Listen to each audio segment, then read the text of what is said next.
trembling hand. Well, I'm sweating like a dog, waiting for the clock to strike 12. That's the life of an outlaw man.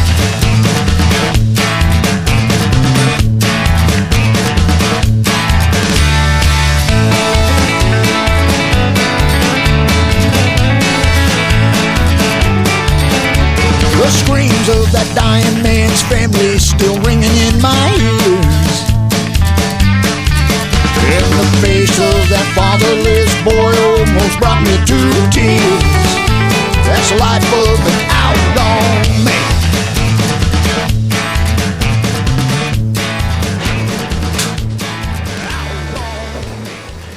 Hi, good morning, welcome. I hope you enjoyed that intro. That 60 seconds of intro footage took 5 hours to film and 3 hours to edit. So that was a day's work for you, just to make an intro. It was a bit of fun yesterday. I had a spare day and I thought I'd have a go at it. It's easy enough, but it's just time consuming like you wouldn't believe, so I shan't be doing it again too soon. Anyway, there we are. Today is the first of 2 lathe videos. First of all, I'm going to make some parts to help me with the reassembly of the Harley. That's interesting. I'm going to do that today. I'm not going to tell you what it's all about. I'm just going to do it and show you at the end what I've made and how it works. That'll be quite interesting. And after this, the next video on the lathe will be something really cool. A couple of parts for a friend, made from some very special material, which I'm still waiting for it to arrive. So when it arrives, that will be the next video. And those 2 videos, today's and the next ones, will give me a chance for all that stuff to cure off a little bit better, because it's been sat over there for 48 hours. It's going to need at least that again. It's 5 degrees centigrade in here at night. I can't afford the energy bills to heat this place 24/7, so it's great to be able to give that a little bit longer to cure before I start mauling it about and fitting it on the bike. So there we are. Let's get stuck into the first of 2 consecutive lathe videos. Wish me luck.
Okay, so after a few hours, what are they actually for? Well, let me show you.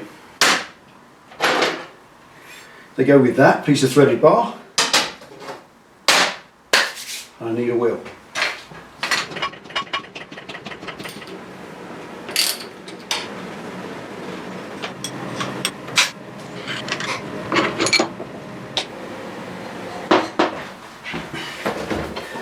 Right then, what this is all about is static wheel balancing. I have to balance these wheels myself because the guys at W&W Cycles built them and sent them out, but they weren't balanced. They can't possibly balance them because I have the discs here and the final drive pulley, and unless they're fitted to the wheels, there's no point balancing them because they could still be out. It's only right and proper to do a static balance on wheels when everything is dressed up, all the furniture's on the wheel and it's ready to put into the bike. I think that's pretty obvious and correct. So the way I've always done it in the past, take an axle stand either side of the wheel, and yes, I know you can buy specific frames and apparatus for doing this, but I prefer to use my own stuff. There we go. Pop a bar through the centre of the wheel, through where the axle goes, and then stand it up on the axle stands in a bit. Then I can spin the wheel like that. Let's get that over there.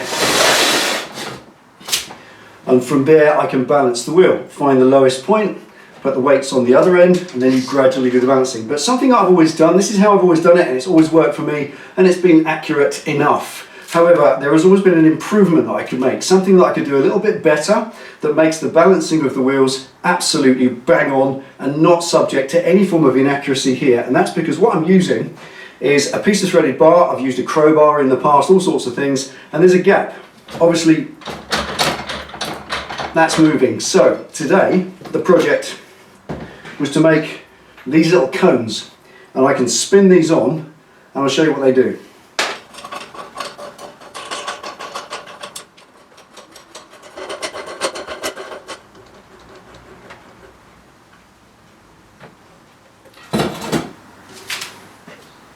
Right, there we are.